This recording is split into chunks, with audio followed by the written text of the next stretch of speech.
देखिएगा 30 और 35 का मसा याद कीजिए, तो ये आपका 30 है ना, और ये आपका 35। हाँ, अलग अलग करना पड़ेगा।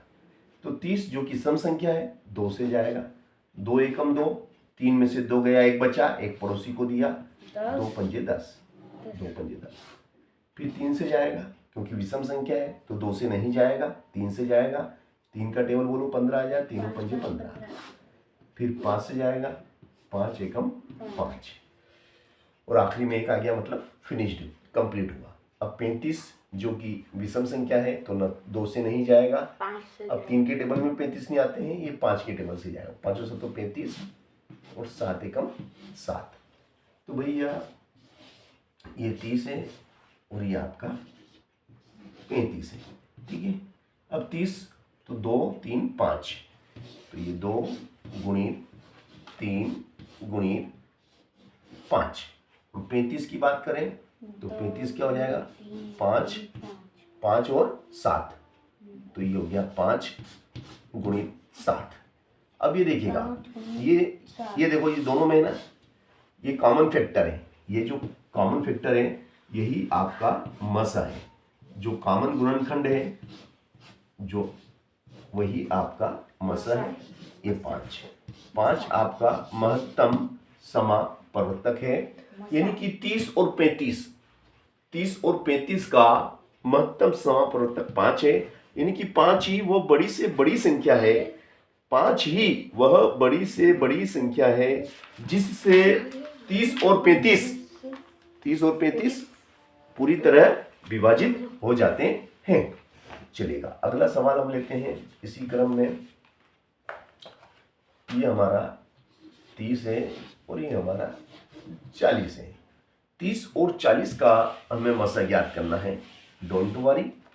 ये देखिएगा, ये तो आपका 30 है और ये आपका 40 है, तो 2 से देंगे क्योंकि सम संख्या है, आखिरी में 0 है, तो 0 जब भी आखिरी में होता है वो सम संख्या होती है, दिस इज इवन नंबर। 2 से 2 एकम 2। अब 3 में से 2 कम करो, 2 एकम 2, 3 में से 2 गया तो 1 बचा, एक पड़ोसी को दिया, 2 पंजे 10। अब ये विषम संख्या आ गई, तो 15 2 के टेबल में नहीं आते हैं, तो 3 से देंगे, 3 पंजे 15। फिर 5 से देंगे, 5 एकम 5। फिर 2 से देंगे, देखिएगा 2 से, 2 दूनी 4, 0 की 0। फिर 2 से देंगे, 2 एकम 2, 0 की 0। फिर 2 से देंगे, 2 पंजे 10, और फिर 5 से देंगे, 5 एकम 5। तो इस तरीके से ये हमारे जो गुणनखंड निकले हैं 30 और 40 के, वो गुणनखंड हम यहाँ लिख लेते हैं। क्या है भैया, 2 3 5, 2 3 और 5, और 40 के क्या हुए, 40 के 2 गुणित 2 गुणित 2 गुणित 5, है ना, 2 2 2 2 5। तो ये आपका मसा, तो मसा क्या हो जाएगा आपका, देखिएगा मसा निकालना है, तो ये आपका, ये एक ग्रुप तो आपका ये हुआ, और एक ग्रुप आपका ये हुआ, तो इधर से 2 और इधर से 5, तो कितना हो गया, 5 दूनी 10। तो ये 10 जो है आपका 30 और 40 का मसा महत्तम समापवर्तक 10 है, यानी कि 10 ही वह बड़ी से बड़ी संख्या है जिससे 30 और 40 पूरी तरह विभाजित हो जाते हैं, ठीक है ना। अब आइएगा अगला सवाल हम लेते हैं। ये हमारा 40 है और ये हमारा 60 है, तो 40 और 60 का हम मसा याद करेंगे, डोंट वरी। ये आपका 40 और इधर आ जाएगा आपका 60। तो अब ये सम संख्या है, 2 से जाएगा, 2 दूनी 4, 0 की 0। फिर 2 से जाएगा, 2 एकम 2, 0 की 0। फिर 2 से जाएगा, 2 पंजे 10, और अब 5 से जाएगा, 5 एकम 5।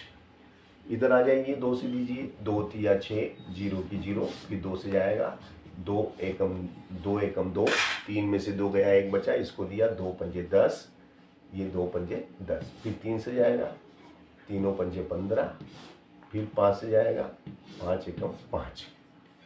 तो भैया ये आपके 40 हैं और ये आपके 60 हैं।